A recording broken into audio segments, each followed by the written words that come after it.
satu faktor yang klasik ketika terjadi membina satu rumah tangga itu seperti belum dikasih keturunan.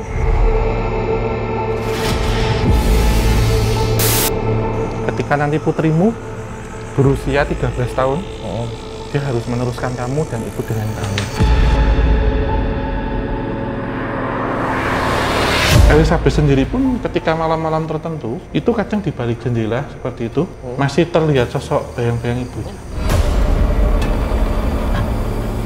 Ketika masuk di asrama yang baru itu, ada beberapa gangguan-gangguan astral waktu itu yang bisa diselesaikan oleh Elizabeth. Masih di asramanya, saya melihat ya, dia sering kalau malam-malam tertentu melakukan ritual-ritual yang hampir sama seperti yang dilakukan ibunya dulu.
Margareta mengucapkan, ini nggak akan pernah putus, dan walaupun saya sudah tidak ada, nanti saya akan menuntut balas atas semuanya. Nah, kemudian diikat, ditali ini, seperti pohon, apa ini mas? Batang pohon, kemudian langsung dikelilingi dengan jerami dan juga dengan tumpukan-tumpukan ranting, kemudian dibakar. Dan yang unik itu, maaf ya, ketika dibakar tuh nggak ada suara teriakan, tapi ada bentukan api dan asap menyerupai kepala iblis ataupun kambing. Itu semuanya melihat itu? Iya, jadi menyerupai kobarannya terus hilang gitu. Nah, singkat cerita, setelah kejadian itu ternyata anaknya Elizabeth itu dibawa oleh Mbok Darti. Jadi Mbok Darti itu selamat ya. Dibawa, dan posisinya Tuan Rob waktu itu sedang tidak ada di situ. Jadi waktu itu pun Naryo ya waktu itu sudah menginfokan ini, kemudian dia pun tidak berjaga-jaga di rumah, maksudnya sudah menjauh, sedikit menjauh, tapi pas kejadian itu di rumah, sehingga dia mengalami pukulan juga dari beberapa warga karena dirasa menghalangi, tapi tidak sampai meninggal. Tapi sorenya Mbak Darti sama Elizabeth dibawa pindah dulu, diungsikan karena dianggap nanti juga akan kena kemarahan dari warga. Gitu. Jadi setelah kejadian itu yang diberikan gambaran kepada saya, Elizabeth kemudian dititipkan di seperti ini, seperti mes ataupun tempat untuk penitipan gitu. Jadi bukan panti asuhan, lebih tepatnya asrama putri, khusus mese ataupun untuk asrama putri. Karena ini yang menjadi pertanyaan besar kemarin, Elizabeth ini kan anak dalam tanda kutip hasil ikhtiar dia dengan pemujaan setan itu, Om. Nah, apakah kemudian nanti Elizabeth sepeninggal ibunya, apakah menuntut balas atau memang dia diselamatkan oleh Mbok Jatinya itu tadi, atau gimana sebenarnya? Iya, tentunya ini memang anak kandung ya dari Tuan Rob dan Nyonya Margaret. Jadi bukan kemudian ini anak jin ataupun anak setan bukan. Oke. Namun clear ya itu. Ya dari ininya tentunya ada satu entitas yang menjaga dan melindungi dia secara tidak terlihat. Karena di usianya yang sangat kecil pun sudah akrab ataupun dekat dengan sesuatu hal-hal astral pada waktu itu.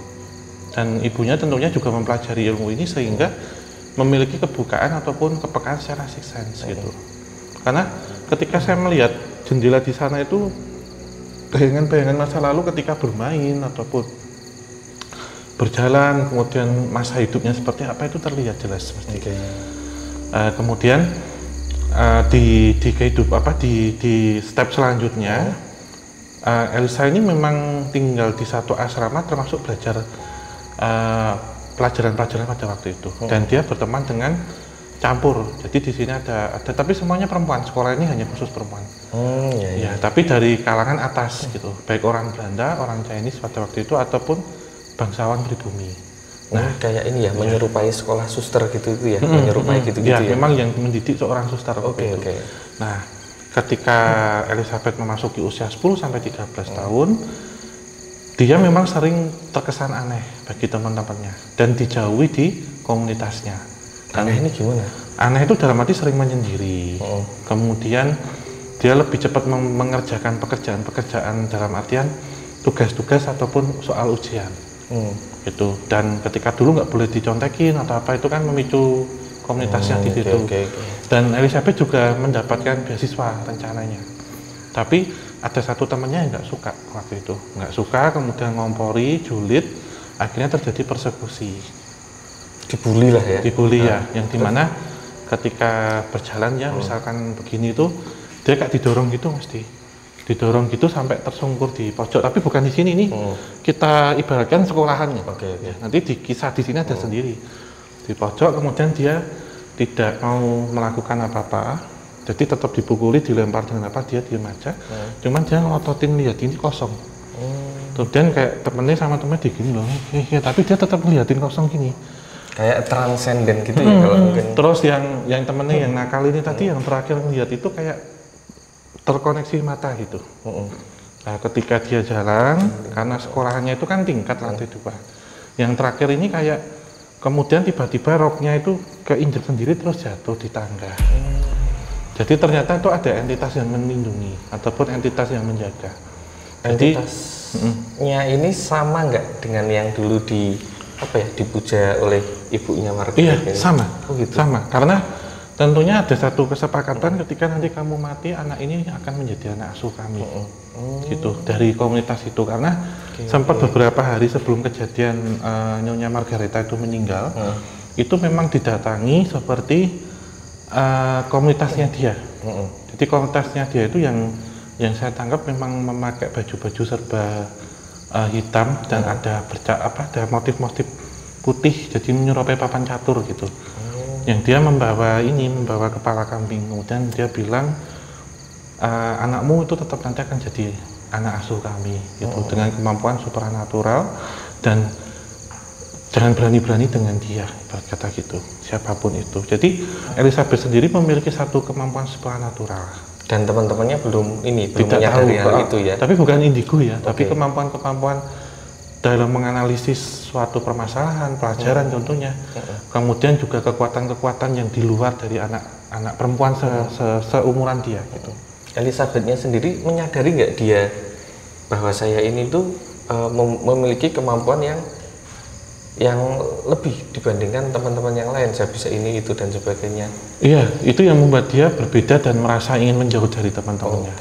Iya. Ini mungkin kita akan melihat ke step berikutnya, Mas Di.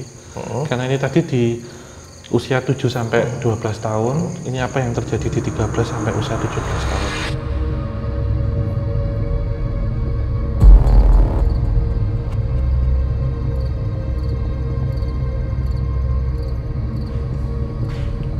Nah, Om Ho, sebelum Om Ho nanti cerita tentang masa remajanya Elizabeth, saya penasaran nih Om. Itu kan timeline waktunya cukup lama ya, dari usia katakanlah 7-8 tahun sampai ke remaja. Ada nggak sih orang yang dalam tanda kutip ngopeni atau memperhatikan Elizabeth itu, memastikan dia tetap hidup, tetap bisa bertahan? Ya, tentunya setelah kejadian itu ya, Nyonya Margareta itu memang mengalami akhir hidup yang mengenaskan. Jadi 90% terbakar pasti. Dan itu akhirnya oleh suaminya, Tuan Rob, dikumpulkan dan sekarang dikremasi berjatah. Dikremasi, dan setelah mendapatkan info-info dari praktisi yang lainnya, itu kemudian dilarung, ditabur. Tapi sebagian dari abunya itu ternyata disimpan itu oleh Tuan Rob sendiri. Namun setelah kejadian itu memang Tuan Rob menitipkan anaknya, anak satu-satunya itu kepada Mbok Darti tadi. Mbok Darti tadi ya? Iya, yang ngurusi gitu. Karena tidak lama kemudian, setelah 40 hari atau lebih, setelah 2 bulan, Tuan Rob menikah lagi. Ya, memutuskan untuk menikah lagi karena memang dari pihak keluarganya sendiri sudah tidak suka dengan Nyonya Margareta, mendiang ini, dan akhirnya disarankan untuk menikah lagi. Lantas setelah itu karena di rumah yang kemarin yang sebelumnya sudah berpindah, jadi memutuskan untuk berpindah. Lantas anak ini tentunya kan di keluarga yang baru tidak semudah itu untuk diterima. Akhirnya diputuskan ditaruh di asrama putri dengan biaya penuh dari ayahnya. Jadi masih ada hubungan baik gitu. Di kehidupan itu kemudian Mbok Darti ini pun mendapatkan seperti amanah ya dulu dari almarhum nyonyanya itu, ketika nanti kamu mengurusi anak saya, teruskanlah seperti yang saya lakukan. Berarti Mbok Darti ini dalam tanda kutip paham juga tentang ritual-ritual satanik dan sebagainya. Karena menjadi seperti asisten. Bahkan di dalam kamar seperti ini ya, ada pintu, kemudian ada satu pintu, kemudian masuk ke dalam kamar, itu beliau yang menyerahkan ubur ampi itu. Jadi ubur ampi itu seperti ditaruh di depan pintu, pakai bagi ya? bukan nampan ya, tapi bagi dari perak itu. Di situ memang ada bunga-bunga, kemudian kadang ada kepala kambing gitu, dan yang kadang ada beberapa sajian-sajian lain. Yang membedakan itu kalau hari-hari itu harus nyonyanya sendiri yang nyari, nggak boleh diwakilkan. Nah, ketika ditaruh di seret, itu ditaruh di depan pintu, itu pintu buka langsung nutup lagi, itu udah diambil. Diambil di situ. Lantas Elizabeth sendiri pun ketika malam-malam tertentu itu kadang di balik jendela seperti itu masih terlihat sosok bayang-bayang ibu, dan bahkan menembus pintu itu memasuki dan seperti membeli rambutnya gitu, dan seperti membisikkan dan memberikan satu energi soul atau jiwa saya itu masih tetap ada dan akan mengikutimu terus. Sehingga kadang di malam-malam tertentu dia keluar dari kamarnya dengan, saya lihat dengan pakaian gaun serba putih, pakaian tidur, itu selalu datang, selalu jalan melewati lorong-lorong yang jam sudah malam ya. Itu kemudian seperti duduk di taman. Nah, di situ terkadang didatangi sosok-sosok yang tidak terlihatan itu tadi. Salah satunya sosok yang seperti anak kecil, tapi berkepala kambing. Ya, lantas dari kemampuan itu seperti halnya dia bisa membaca pikiran orang. Terus kemudian ketika bercermin, dia bisa mengambil bayangannya dan mengeluarkan itu seperti sosok-sosok yang tadi, sosok kambing, manusia kambing itu. Udah mulai ini ya, kayak awakening gitu ya? Iya. Si Elizabeth. Iya. Dan tapi itu bukan halusinasi Om, menurut bukan. Om? Itu menurut saya itu asli gitu. Sampai di usia ke-17 tahun dia mengambil kursus ya, kursus menjahit yang saya lihat. Kalau ketika siang dia normal seperti anak pada umumnya. Tapi ketika memasuki malam, ternyata dia memiliki satu kekuatan dan seperti dirasuki, menjadi seperti mediumisasi. Bahkan ada satu kejadiannya ketika dia datang bulan, terjadi cekcok lagi sama temennya, dia langsung kerasukan. Dan bahkan bisa mengangkat temennya itu dan melemparnya ke tembok gitu. Dan itu seperti dilerai gini pasti. Jadi bahkan mengundang seperti security ataupun seperti petugas Pak Bonnya itu oleh suster ya di situ untuk membantu mengangkat, bahkan diangkat 6-7 orang nggak bisa. Dan bahkan raut mukanya itu langsung berubah. Nah, ketika masuk usia 17 tahun, dia kemudian mendapatkan satu keterampilan, dia ingin bekerja di bidang itu gitu. Masih didampingi oleh Mbok Darti itu. Tapi Mbok Darti pun mendapatkan seperti surat Mas yang saya lihat. Dari mendiang. Mendiang Nyonya Margaret mendapatkan seperti gambar-gambar. Di situ ada seperti yang saya lihat, ada satu gambar yang menyerupai seperti yang ada di bawah kita saat ini. Bentuk-bentuknya ya. Seperti ini, kemudian lantas masih di asramanya saya melihat ya, dia sering kalau malam-malam tertentu melakukan ritual-ritual yang hampir sama seperti yang dilakukan ibunya dulu. Kenapa dia bisa melakukan hal itu? Maksudnya kan nggak ada yang ngajari, nggak ada. Jadi tanpa sadar melakukannya. Ya, dan ritual-ritual itu dilakukan seperti menyalakan lilin yang ada di lantai. Ruangan tempat dia ritual itu, kalau Om lacak dengan retrokognisi itu seperti apa Om? Apa seperti yang ada di sini atau bagaimana? Iya, tapi itu di kamar ataupun seperti hunian barunya dia. Itu kalau dulu di dalam kamarnya itu hanya menggunakan kain Mas Di. Jadi menggunakan selembar kain gitu. Jadi kain itu bermotif kotak-kotak gitu. Terus persis seperti lantai ini ya? Iya, kurang lebih. Tak bantuin nggak apa-apa? Berapa? Mbak aku nyalain.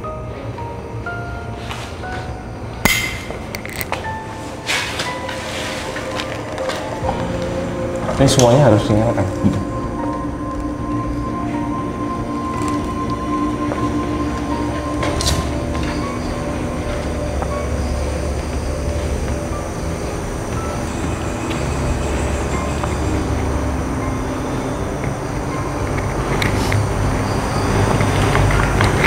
Ketika Elizabeth ini mencoba melakukan ritual semacam ini, teman-teman yang ada di sekelilingnya tahu nggak?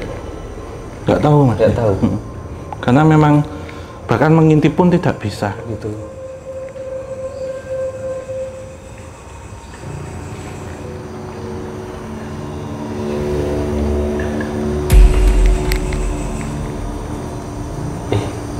Iya.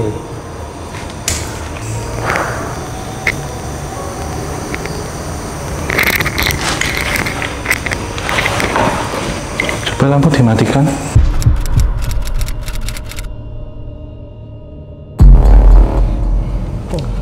Dalam beberapa laku ritualnya itu seperti ini Mas Di. Sampai dia di usia 17 tahun, akhirnya dia bertemu seorang laki-laki, seorang pria ya, yang memang di situ tidak seperti halnya perempuan normal gitu, tidak tahu tentang hal apa-apa ataupun menjalaninya tetap apa adanya. Dari situ kemudian tidak berpikir lama, sebenarnya Mbok Darti sendiri itu seperti menghalangi ataupun membatasi dia untuk berteman, terlebih dengan teman-teman lawan jenis gitu. Tapi yang saya lihat ya, Yev itu sosok laki-laki yang religius, dimana terkadang diajak untuk ibadah bareng-bareng gini, dan dia melihat keanehan-keanehan itu ketika malam-malam tertentu dia tidak mau diganggu ataupun tidak mau dihubungi itu di malam-malam tertentu itu, sampai kemudian dia memikirkan kita cari pekerjaan baru, terus dia mencari asrama yang baru gitu. Nah, ketika masuk di asrama yang baru itu ada beberapa gangguan-gangguan astral waktu itu yang bisa diselesaikan oleh Elizabeth. Contohnya? Seperti halnya ada gangguan kasus-kasus kesurupan massal pada waktu itu, dan dia bisa menyelesaikan sampai akhirnya memutuskan untuk menikah atas izin orang tuanya masing-masing, dan mereka akhirnya menetapi satu rumah baru yang sekarang ini kita ada. Dan yang saya tangkap ya, di malam-malam tertentu memang Elizabeth sendiri masih didampingi oleh Mbok Darti itu tetap mengikuti kemana-mana. Berarti Mbok Darti ini sampai Elizabeth berumah tangga masih ikut? Iya. Oke. Iya, dan ritual-ritual itu ternyata sering dilakukan dan di lokasi ini. Jadi untuk tegelnya ini sendiri itu masih ori, mesti dilakukan, tetapi berbeda dengan yang dilakukan ibunya dulu. Kalau ibunya dulu kan memakan ari-ari ya. Iya. Kalau dia itu memakan kepala anak kambing. Oke. Gitu. Jadi di sini memang disediakan gitu. Jadi dia makan ini tapi dengan kondisi yang tidak sadar gitu. Bahkan di malam-malam tertentu itu masih kelihatan sosok ibunya itu sama sosok siluman kambing yang di belakangnya itu ya. Itu pasti. Dan memang ini nanti juga ada satu kesepakatan seperti terusannya meneruskan ya, menjadi satu seperti ikatan rantai setan gitu, yang seterusnya seperti apa. Dan bahkan suaminya sendiri yang kemudian mendapatkan banyak teror. Karena dia yakin saya menikahi ini itu sama gitu. Teror-teror dia di awal itu ketika dia seperti waktu tertidur, bayangan istrinya di cerminnya itu bukan istrinya, tetapi sosok perempuan kepala kambing. Gitu. Nah, singkat cerita, ternyata Yovini sendiri juga tergabung dalam satu lingkup ya, satu komunitas yang sama dengan seperti ini, tapi aliran awal gitu, bukan yang sekeras istrinya gitu, mesti. Tapi satanik juga nggak memuja entitas yang sama juga? Iya, ada satu ritual-ritual penyembahan. Hal ini yang nanti coba akan kita ceritakan di tingkatan berikutnya, Mas Di. Oke. Ya, jadi ini memang saya seperti menghadap beliau sendiri ya, terlihat gitu, dan ini nggak ada unsur mediumisasi, tapi saya diberikan gambaran yang jelas gitu bahwa masanya Elizabeth itu kan dalam bahasa Ibrani kalau nggak salah ya, itu adalah mawar merah berduri gitu.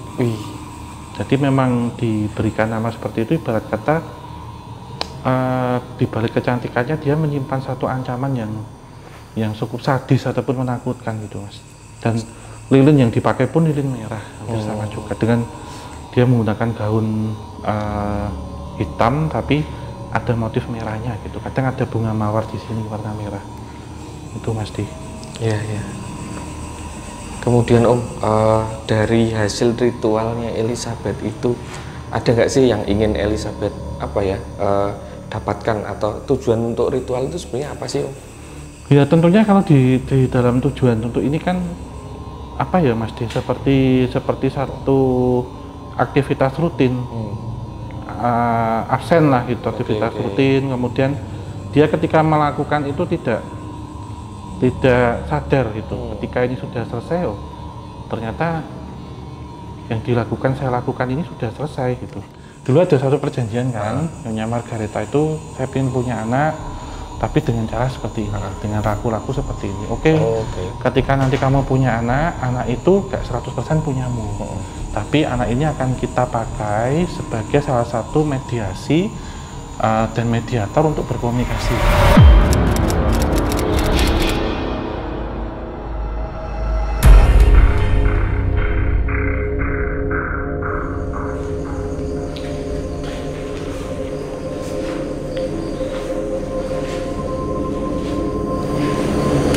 Gimana Om, mau cerita di sini?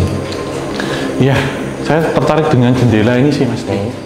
Jadi dulu tentunya ini menjadi ruang private ya, ruang untuk keluarga yang lebih private gitu, dan ruang tamu, living room. Kemudian ini sebelum di sini ada kamar tidur utama.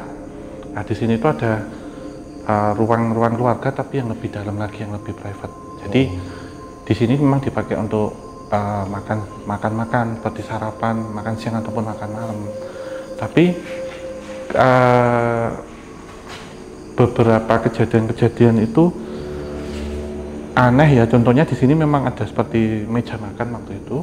Jadi Elizabeth itu kalau seperti kerasukan ya, yaitu kalau makan kepala kambing itu di sini. Dan si mboknya sendiri, Mbok Darti itu membawakan nampan ya, itu melewati pintu ini ke sini, kemudian ditaruh di sini, hanya ditaruh saja dengan seperti ekspresi dia ketakutan dan segera bergegas meninggalkan tempat itu. Kayak ini ya, kayak tahu kalau ini sudah mau ritual kayak gitu ya. Iya, dan memang di malam-malam tertentu itu Elizabeth sendiri sering melihat bayangan ataupun penampakan dari mendiang ibunya itu dari jendela ini, gitu, dari jendela tadi itu, di mana sering menampakkan diri melihat di sini. Jadi ketika tengah malam mungkin dia akan ke toilet karena nanti di sini ada toilet, itu akan ke situ. Kemudian kalau dia melihat penampakan itu ada satu peristiwa unik ini menurut saya yang bisa disaksikan. Jadi dia seperti mendengar ada suara rame-rame yang ada di luar sana, di ruang tamu dan juga di ruang living roomnya, ruang keluarga yang di depan. Nah, dari pintu yang kita masuk tadi sebelah sini, itu dia melihat ini Mas Di. Seperti ini kan ada ini ya, nah gini ya. Dia seperti ingin mengintip gini, melihat, tapi dalam bentuk Elizabeth sebenarnya ya, asli gitu. Dia itu melihat seolah-olah di luarnya ada seorang perempuan yang dia kayak digeret-geret itu, dan dia melihat seperti laki-laki dengan badan yang tegap menggunakan pakaian serba hitam. Di situ seperti terjadi satu penganiayaan. Terus ada umpatan-umpatan kata-kata kasar gitu. Itu apa itu? Ya, ini kalau kita bercerita tentang kisah sebelumnya itu kan Nyonya Margareta itu waktu itu kan sempat didatangi atau disatroni perampok maling gitu. Nah, kejadian ini tuh seperti terulang-ulang gitu. Walaupun tidak terjadi di rumah ini, tapi Elizabeth itu seperti ditampakkan wujud ataupun kronologi kejadian itu melihat peristiwanya itu di luar sana. Jadi kayak ada suara brek terus ada umpatan-umpatan kata-kata kasar gitu yang terucap dari si nyonyanya gitu. Ibarat kata umpatannya itu seperti kata-kata maaf ya, seperti kalau sekarang maaf ya, ini seperti kata seperti guguk gitu, anjing gitu, atau kan kamu gini tapi berani kamu ngagain saya gitu, misalnya gitu. Terus kemudian tidak lama itu terdengar seperti perkelahian yang terjadi antara dua laki-laki yang sebelumnya kan asistennya yang ternyata ada skandal yang namanya siapa? Mas Dia aku lupa, tak ingat dulu. Iya. Ini relate sama cerita yang kemarin. Ada yang ceritanya itu Naryo itu, jadi gini-gini dalam logat Belanda ya yang itu.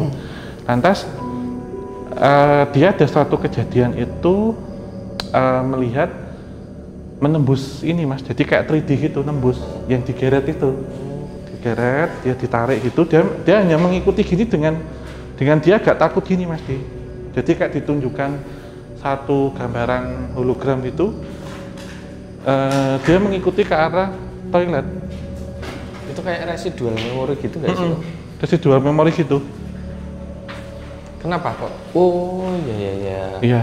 Toilet ini juga ini ya, relate sama yang diceritakan kemarin ya. Dia melihat itu tapi dia kayak jauh-jauh gini loh Mas. Ini tuh apa, kejadian apa gitu. Dia lihat terus.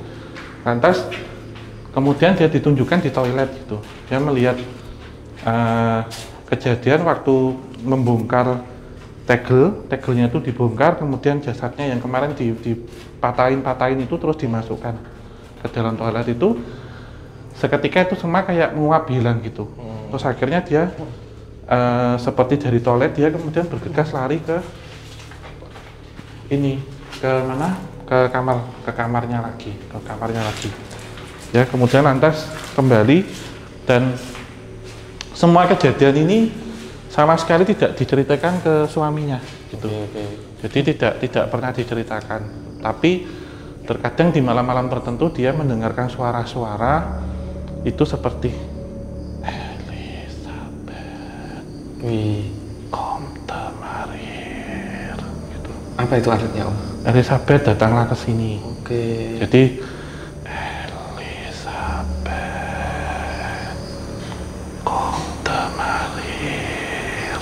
gitu.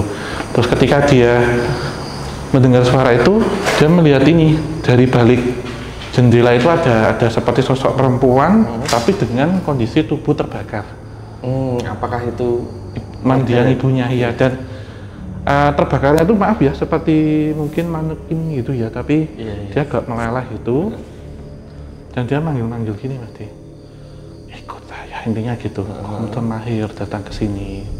Lantas ketika dia membuka jendela, awalnya itu kan takut ya, jadi dia kemudian mencoba ini, misalnya ini kemudian mencoba dibuka dan melihat keluar sosok ini berjalan tapi tidak menginjakkan tanah, dan di baliknya itu ada seperti sosok kecil ya Mas. Itu berkepala kambing gitu. Oh ya, saya udah duga. Warnanya putih bukan Om? Pakai kayak jubah-jubah putih itu. Nah, kejadian-kejadian ini pernah terjadi di kamar sini Mas Di. Ketika suaminya itu sedang berdinas, karena ini kan di industri ya. Jadi itu ketika dinas, si Mbok Nati apa tadi, Mboknya itu menaruh ini seperti ubur rampe itu selalu di sini. Terus dibuka tutup itu diambil seret gitu, udah tutup ber gitu. Dan satu-satunya orang yang tahu tentang rahasianya itu hanya Mbok Darti itu. Gitu. Dan Mbok Darti sendiri ketika ada orang yang mencurigai Elizabeth sendiri, dia selalu seperti memfilter. Jadi ada apa sih kamu ingin tahu ini, ataupun ada apa sih kamu pingin kepoin, intinya gitu. Jadi terkadang di malam-malam tertentu ketika ada ritual, nyonyanya ada ritual, Mbok Darti pun juga menggunakan kostum hitam-hitam, tidak lagi rambutnya itu dikonde, tapi dibiarkan terurai. Berarti Mbok Darti ini ya memang pelaku dan praktisi juga ya? Iya, tahu istilahnya. Dan sepasang keluarga ini ya, walaupun yang laki-laki itu nggak seintensif perempuannya, itu juga terkadang di tempat ini ya masih satu kompleks itu terkadang ada satu persembahan.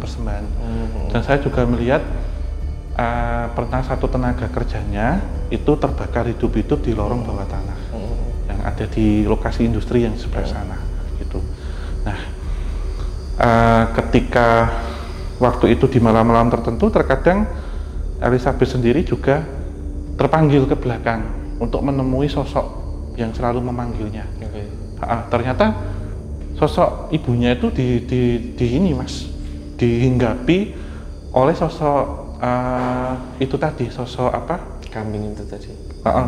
Sosok yang menjadi sekutunya itu tadi. Dan ini pun terkadang melihat ada cahaya-cahaya gemerlap yang ada di taman sebelah sana. Jadi ini nanti kita akan coba kita lihat di sana ada seperti apa. Iya, karena posisi waktu itu memang ketika dia mengandung 7-8 bulan, dan ada satu perjanjian lagi ketika kamu punya anakmu nanti akan perempuan dan dia harus meneruskan tradisi ini. Wih, berarti ini ya kayak mata rantai yang harus terus harus terus-terusan ya. Iya, dan ini nanti ceritanya seperti apa, dan bahkan ketika anaknya terlahir itu sudah sangat terbiasa bermain dengan sosok-sosok itu di belakang. Iya. Kita coba ke sana pasti. Oke. Oh ya Om. Ya. Saya mau tanya, saya penasaran suaminya ini apakah ada pernah diganggu oleh sosok-sosok yang bersama dengan Elizabeth, entah sosok Margaretnya atau sosok kambingnya atau apa seperti itu? Iya, terkadang kalau di kamar sih, kalau di sini tentu akan merasakan beberapa gangguan-gangguan ya, terutama ketika malam-malam pas tidur gitu, di cermin ataupun di sini memang ada satu cermin untuk bersolek gitu ya, itu selalu tertampak beberapa bayangan-bayangan yang lintas cepat gitu ya, karena suaminya ini sebenarnya sosok yang sangat logik sekali dan religius sebenarnya, tapi dalam pekerjaannya memang ada satu anggota ataupun organisasi yang seperti itu, tapi tidak terlalu mendalami hal seperti itu. Dan di malam-malam tertentu di tengah sela-sela mereka tidur itu terkadang memang ada satu sosok lagi yang seperti ikut tidur di situ. Berarti kayak mereka itu seolah-olah ada bertiga gitu ya? Iya, dan juga kadang terdengar suara seperti tek-tek itu ya, kaki hewan, kaki kambing gitu ya? Tik-tik gitu. Lalu kemudian langsung hilang menembus gitu, tapi nggak ada bayangan ataupun penampakannya, hanya suara saja.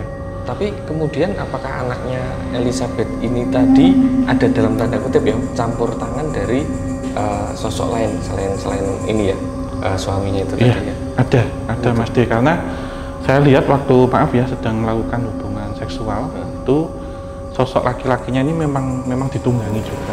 Jadi ada sosok yang siluman separuh kambing itu masuk ke dalam tubuhnya, dan saat terjadi hubungan suami istri itu gimana ya, seperti ada yang mencok gitu di balik mereka gitu. Jadi kondisinya ini sama seperti Tuan Rob dan Nyonya Margarita yang dulu. Dan ketika Tuan Jeff dengan Nyonya sekarang dengan Elizabeth itu pun ya sama pasti. Jadi kayak dipakai gitu. Jadi ada dia yang masuk. Terus saya melihat beberapa kejadiannya di sini. Bahkan iseng-iseng waktu itu melihat di cermin itu bayangannya bukan istrinya. Ya seperti itu juga. Serem sekali ya. Iya. Ini Om, kayaknya kita nggak memungkinkan buat meneruskan ke luar karena kondisi dari teknis juga Om. Ini beberapa alat juga tadi ada sedikit gangguan. Kalau misalnya kita selesaikan ceritanya di sini gimana? Masih ini memungkinkan ya? Ya kita beradab ke sana aja ya, kita pakainya di sana. Oke. Backgroundnya kita pakai ini taman belakang aja mesti. Ya.